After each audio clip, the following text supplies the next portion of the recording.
AudioJungle.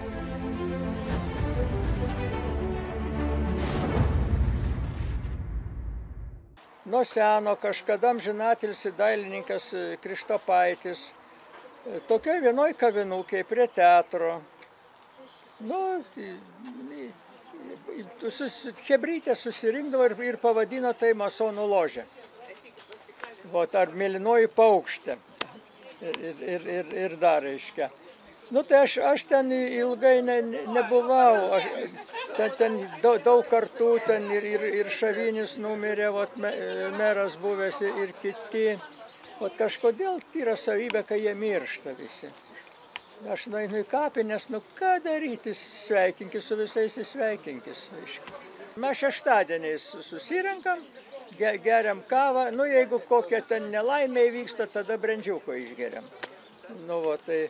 Pavyzdžiui, nelaimė, aš kada tapau prosenelį, aš visiems fundėjau brendžiuką. Tiesa, Vytenis Rimkus dar buvo tenai labai artimas mano bičiulis, jisai mirė 90 metų. Kai buvo ir tai ten covidas į tenai ir mediko aplaidumas, dar būtų pagyvenęs, jis stiprus buvo, kaip tremtinys, galingas toksai žmogus, reiškia. Tai jis mane atitempė ir bendraudavom, šnekėdavom, labai mums atitikdavo požiūrį į dabartinį gyvenimą, į seną. Jis vis sakydavo, sako, tu buvai komunistas.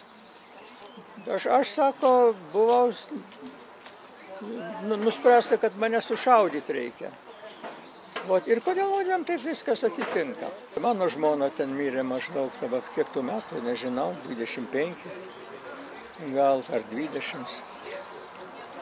Tai kur nueisi, galima sėdėti namuose, ten niurzgėti ant pasaulio.